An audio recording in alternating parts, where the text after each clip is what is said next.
en esta mesa de análisis internacional en este martes 15 de agosto de 2023. Sigue con nosotros Gustavo Calvo, a quien ustedes conocen bien, conductor de La Hora Global.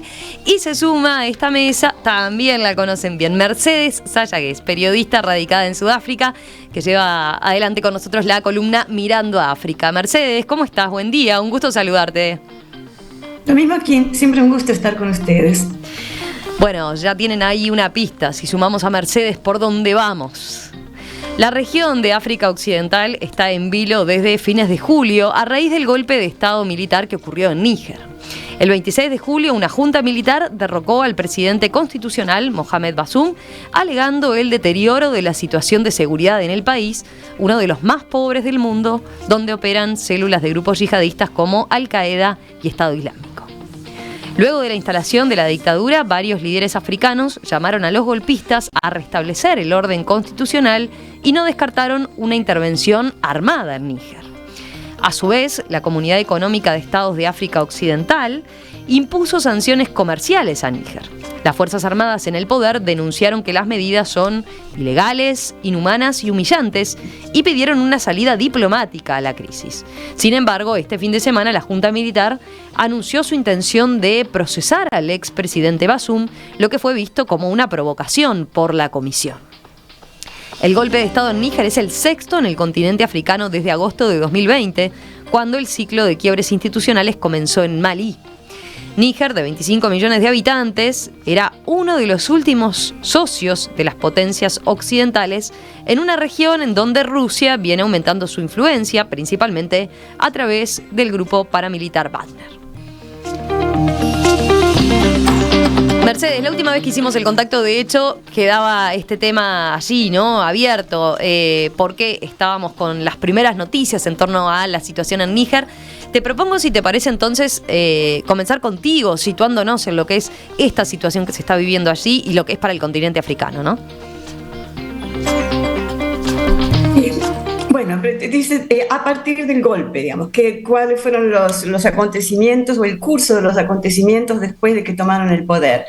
Bueno, primero, yo creo que ECOWAS, que es la agrupación de países del oeste de África, liderada por Nigeria, que además Nigeria tiene un presidente nuevo que se está probando en el escenario regional e internacional, tuvo una reacción apresurada y torpe, que fue primero decir, vamos a invadir, darles un ultimátum, para el domingo no han repuesto al presidente y la democracia, vamos a invadir, que es una cosa que habían hecho en 2013, pero en situaciones muy diferentes con Sierra Leone y con algunos otros, pero era otra África, era otra situación. Entonces, esa primera era una amenaza vacía, que no iban a poder cumplir, y que además dio mucha rabia en Níger y en los países de al lado que han tenido golpes también, como Burkina Faso y Mali. Esto también hay que verlo como una cadena que se extiende a través del Sahel, ¿no? Guinea, de la costa del Atlántico, Guinea, Burkina Faso, Mali, Chad y ahora Níger, extendiéndose los golpes militares por la región del Sahel, donde hay la insurgencia islamista yihadí más fuerte del mundo en estos momentos. Pero entonces, ECOWAS se apuró, creo que fue torpe, no fue estratégica esa amenaza, que creó mucho más apoyo para la Junta a partir de un orgullo nacional y de sentirse amenazados por ECOWAS y por la potencia de la región, Nigeria, ¿no? Que tiene más de 200 millones de habitantes y es una potencia y tiene una gran frontera con Níger. Entonces creo que eso fue realmente no fue astuto. Y después dar ultimátums y después todavía no han conseguido nada. Más astuto lo que han estado haciendo ahora, que es enviar líderes islámicos respetados, imams, los emires, ¿no? Y los imams de gran parte del norte de Nigeria, que tiene fronteras con Níger, y enviarlos como enviados para mediar. Eso es mucho más interesante y mucho más productivo. Francia también cometió la estupidez de inmediatamente asociarse a la amenaza de una invasión y eso genera más rabia contra Francia. Entonces creo que hubo también, y la Unión Africana se quedó callada, porque la Unión Africana se ha quedado callada en los últimos golpes. Entonces también los países ven que hay un doble estándar. Chad tuvo un golpe y la Unión Africana no dijo nada, ECOWAS no dijo nada. Ahora contra Níger de repente empiezan con amenazas. Por tanto, creo que no fue bien tratada en África, no fue astuto ni estratégico cómo se relacionaron con el golpe. Para tener un poco más de contexto, ¿cómo ubicarías a Níger dentro de lo que es la realidad del continente africano? Yo mencionaba algunas cosas, ¿no? Bueno, uno de los países más pobres, donde operan estas células de grupos yihadistas. ¿Qué más agregarías tú de cómo es la situación en relación al resto del continente? Níger creo que tiene las peores o casi las peores estadísticas sociales y de desarrollo del mundo, y eso hace 20 años. Casi que no sube, o sube un poquito, ¿viste? En vez de ser el peor es como el penúltimo o el antepenúltimo. Tiene una altísima fertilidad de 7 niños por mujer y una altísima mortalidad infantil. Tiene muchísimos otros problemas también. Cambio climático. Toda la zona del Sahel está cada vez, tiene más sequía, un clima menos predecible y más problemas. Y eso genera tensiones entre la población. Por ejemplo, entre los pastoralistas, que son nómades y tienen que ir a buscar pasturas para sus rebaños de camellos y de vacas, y los agricultores sedentarios que los ven llegar a zonas donde antes no pasaban. Por tanto, pero además Níger tiene otros, no es que tenga solamente 2 células de yihadis, tiene muchos más problemas militares. En el norte hay 2 insurgencias yihadis con vínculos con Al-Qaeda y tiene además milicias armadas sueltas, digamos, milicias armadas independientes de Chad y de Libia. Hacia el sur, en la frontera con Nigeria está Boko Haram, la insurgencia yihadi propia de Nigeria, que hace incursiones a través de la frontera sur y está además atacando a las comunidades del lago Chad. Y el lago Chad se está secando, lo cual genera otra inestabilidad. Y desde el golpe en Mali ha aumentado la insurgencia en Mali. Se han duplicado las muertes en Mali y en Burkina Faso. Ahí se han duplicado los ataques de los insurgentes. Por tanto, de la frontera con Mali, que es muy porosa, entran yihadis a cometer ataques en el oeste de Níger. Entonces, es bien complicada la situación. Pero estaba mejorando. Desde que Bazoum fue electo, él empezó a negociar tratados con los distintos grupos. Consiguió algunos ceses al fuego, consiguió que algunos de los grupos yihadis más pequeños depusiesen las armas, empezó a tratar de mediar entre pastoralistas y sedentarios. Y por tanto, en el año desde que Bazoum fue elegido, hubo un 40% menos de muertes debido al conflicto, debido a los ataques en Níger. Estaba yendo por el buen camino. Y en cambio se duplicaron en Mali y en Burkina Faso. Yo creo que esos son datos importantes para entender la situación de Níger y el contexto regional. Gustavo, ¿vos cómo ves este conflicto? ¿Le estás prestando atención? ¿Lo estás siguiendo? Sí, ¿Por qué lo ves relevante? No, lo veo relevante. En realidad, este conflicto parecería, si uno hace un análisis circunscrito solo a Níger, que no hay nada nuevo allí en cuanto a las malas experiencias de un país africano a medida que sigue viviendo allí en el Sahel. El Sahel es una zona que va a traernos malas noticias y nos va a seguir trayendo malas noticias por aspectos climáticos. O sea, es lamentablemente un lugar donde ya sabemos lo que va a pasar en los próximos 10 años. Es decir, la desertificación va a crecer, muchísimas tierras van a dejar de ser fértiles, muchísimos campesinos van a ser expulsados hacia el sur, hacia lugares donde obviamente no tenemos la garantía de que sean recibidos. Pero además, África está siendo un continente en disputa desde varios puntos de vista.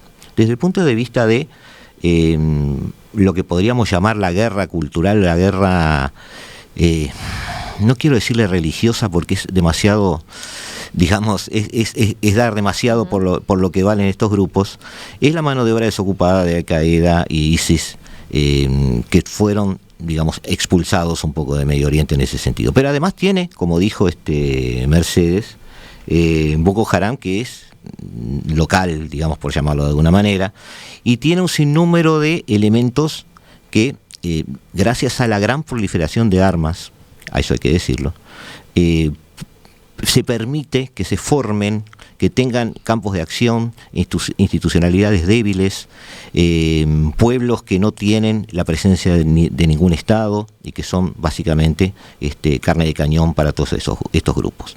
También es un continente en disputa desde el punto de vista geopolítico. También China allí está invirtiendo en casi todo el continente mucha infraestructura, mal, bien, regular, llega a su fin o no, pero el hecho es que lo está haciendo. También en Libia, Mali, Sudán, República Centroafricana, Mozambique, hay ejércitos paralelos, está el grupo Wagner, que ya mencionó Mercedes. Es decir, todas estas cosas confluyen al mismo tiempo. ¿Eso quiere decir que África es una especie de pandemonium, una especie de caldera del diablo, una especie de caos sin ningún tipo de solución? Bueno, en realidad no es tan así. O sea, la actitud misma de la CEDEAO, yo sé que la Unión Africana no se portó muy efectiva, pero la actitud misma de la CEDEAO tratando de manejarse de esta manera indica que hay una institucionalidad transnacional intentando existir, intentando dar soluciones. La CEDEAO, estás haciendo referencia a la Comunidad Económica de Estados de África Occidental. Exactamente.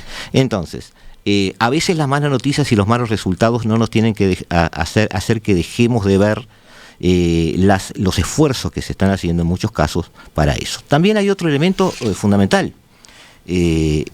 Muchas de estas son excolonias. Uh-huh. Todas estas cosas que yo estoy diciendo, hay analistas que les dan más importancia a unas y a otras. Incluso dicen que el hecho de la relación con los europeos es algo que ya no es relevante en el 2023. Bueno, yo creo que la suma de todas las cosas potencia todos esos problemas. Francia no está bien vista en estos países. Tuvo una gestión como potencia colonial en su momento que dejó bastante que desear. Y dejó en esa etapa de descolonización, dejó de influir en el área desde un punto de vista formal, pero siguió influyendo desde un punto de vista económico, y de una manera que muy, ¿cómo podría decirlo?, muy desigual para las poblaciones que quedaron allí, que no pudieron ver una etapa de crecimiento postcolonial. Uh-huh. Francia, entonces, no es parte de este problema, pero es parte del clima de fondo, es parte de la herencia cultural de todos estos pueblos. Entonces tenemos muchas cosas mezcladas. ¿Qué es lo que uno aspira? Bueno, uno aspira a que las cosas vayan por etapas.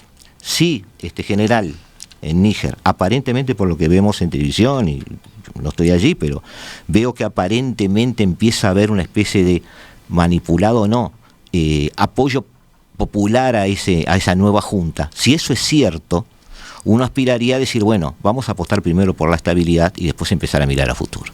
Si eso no es cierto, habría que empujar un poco en vistas de la situación del presidente que ha sido derrocado.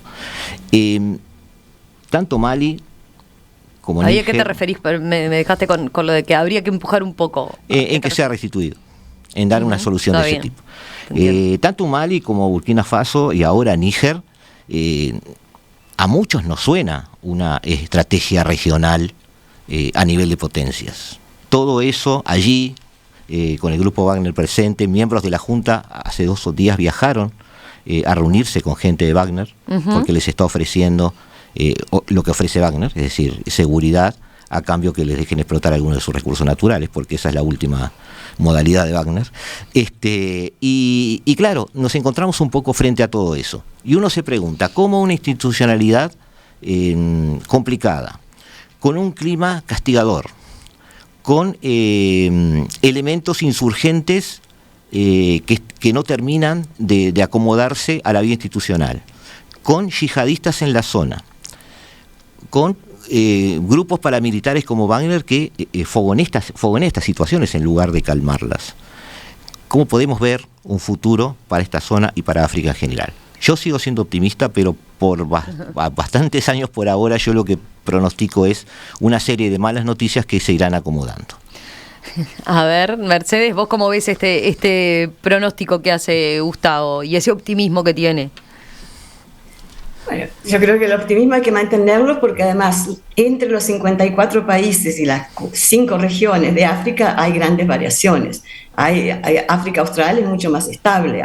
Hay países del África del Este y del norte de África, son diferentes situaciones. El Sahel está particularmente complicado y toda esa zona de insurgencia yihadi, además, tiene importancia para Europa. Por eso es que Francia se ha metido tanto en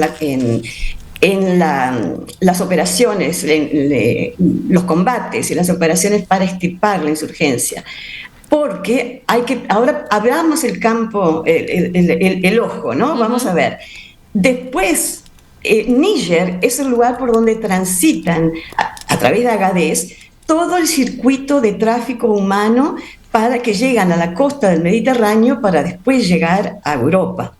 Y esa es tierra de nadie, Libia. Y por allí además transitan las drogas y el tráfico de humanos.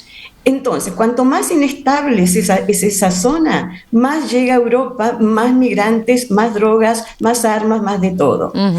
Entonces, de ahí el interés de los países europeos y de Estados Unidos en bloquear la expansión de la insurgencia yihadi.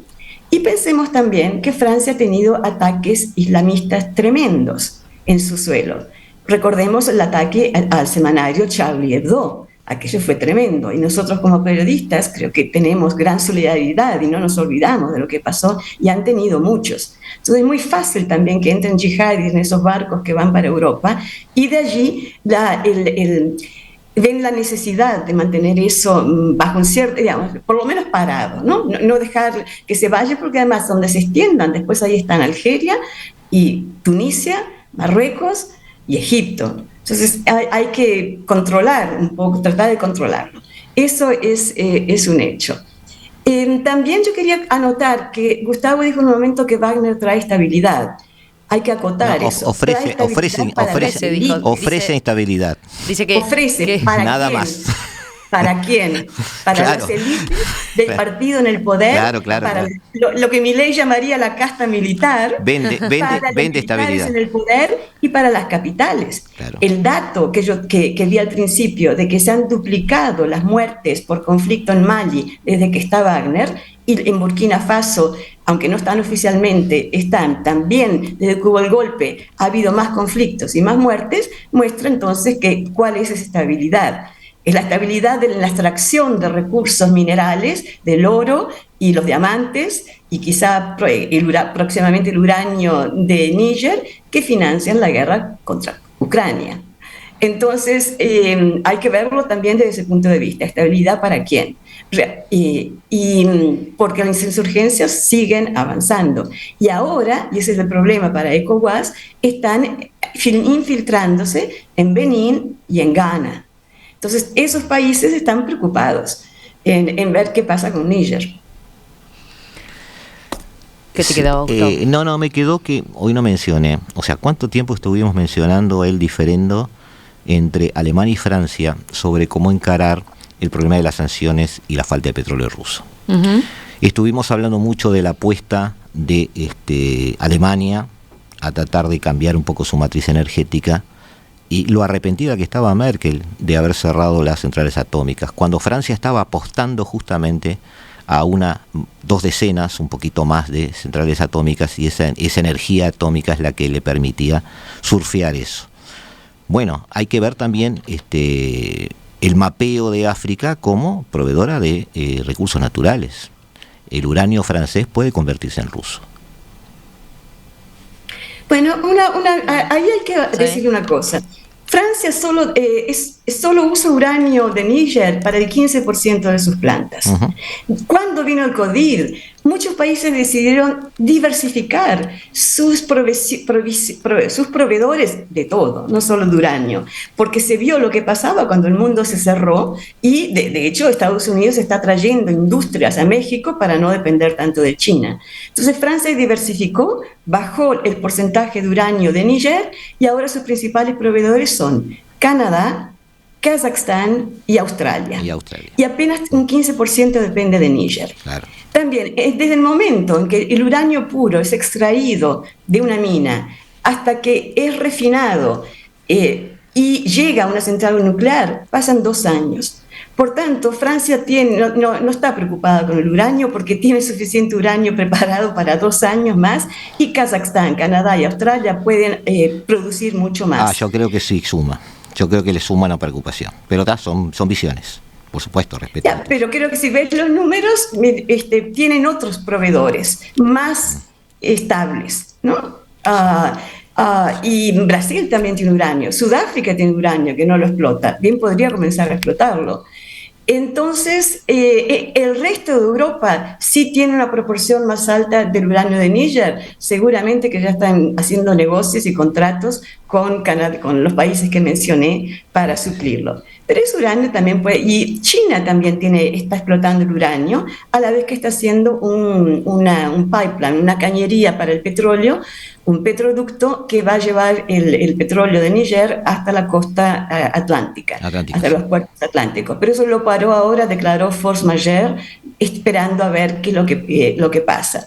Pero China también podría empezar a comprar más uranio de Níger y otros minerales que tenga. Y el propio Wagner, ¿no? Porque Wagner cobra su oferta a veces explotando recursos naturales. Diamantes, minas de platino, oro, y después como está fabricando vodka y cerveza en República Centroafricana, sí. En fin. Pero lo que sí parece es que realmente esta junta hasta ahora no ha presentado ningún plan para digamos, enfocar y tratar de los problemas más básicos. Vamos a preguntar por qué existen estos golpes de Estado. Porque esas democracias en las cuales se está votando cada 4 años son de fachada. No son democracias fuertes ni enraizadas, sino que son democracias viciadas por una falta de participación popular real, por la corrupción y el nepotismo, por la exclusión de distintos grupos étnicos o de los pastoralistas o de que están en otros lugares. Hay un déficit democrático. Y tienen muchas veces ejércitos que son parte de las élites o que quieren más poder o más recursos o montar más compañías y ser más ricos, pero que no han realmente tratado de la pobreza y de desigualdad.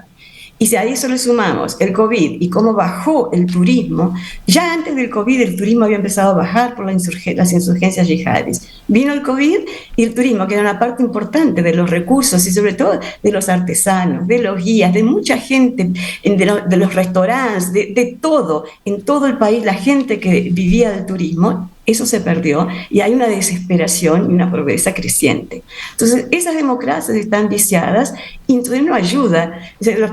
Cuando viene un golpe, la gente piensa, bueno, quizá esto sea mejor o quizás sea diferente. Y entonces el tiempo dirá, pero por ahora también hay que ver, este no es un general nuevo, este no es Tomás Sankara reencarnado. No. Este es el general de los gobiernos anteriores. O sea, y de hecho se dice que el Bazoum lo iba a jubilar porque ya tiene 62 años, no quería jubilarse. Y después Bazoum cometió también otra tontería no diplomática, y es que dio una entrevista una semana antes del golpe, más o menos, en las cuales dijo que los yihadis eran combatientes más aguerridos que los ejércitos de Níger, Burkina Faso y Mali. Hay días en que hay que callarse la boca, ¿no? Sobre todo no decir una cosa así. Y bueno, capaz que no es casualidad que a los pocos días lo derrocaron. Y además, no se quería jubilar. Entonces, es una mezcla complicada. Pero en cambio, sí vemos democracias donde se han atendido a los asuntos de pobreza, de educación, de empleo, de fomentar la cohesión social, como Senegal, como Ghana, y los 3 chiquitos, ¿no? Togo y Benín, esos están mucho mejor, en mucha mejor situación y no tienen esos golpes de Estado.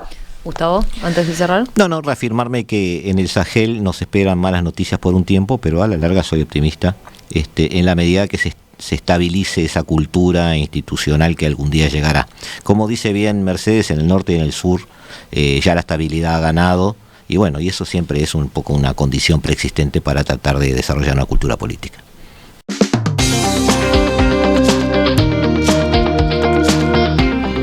Mercedes Mercedes Sayagues, Gustavo Calvo, gracias a los dos, un placer compartir la mesa con ustedes. Nos reencontramos con ambos en breve, ¿no? Mercedes, tenemos pendiente retomar en los próximos días seguramente tu columna. Y contigo, Gustavo, hoy de tarde, ¿no? En la hora global. Hoy de tarde, como cada martes y cada Tiranos jueves. un adelanto. Hoy A ver, ¿con qué vienen hoy en la hora global? Con Nicolás Pose vamos a analizar, ahora que las aguas han calmado, la reunión de CELAC con la Unión Europea. En realidad nos interesa mucho ver la visión de Mercosur, ¿no? Y ver si podemos sacar conclusiones un poco más profundas sobre eso y tratar de sacar a futuro una especie de hoja de ruta que pudiera ser viable. Vamos a verlo. Bueno, Mercedes, gracias, Nosotros... Gracias por invitarme. A ti.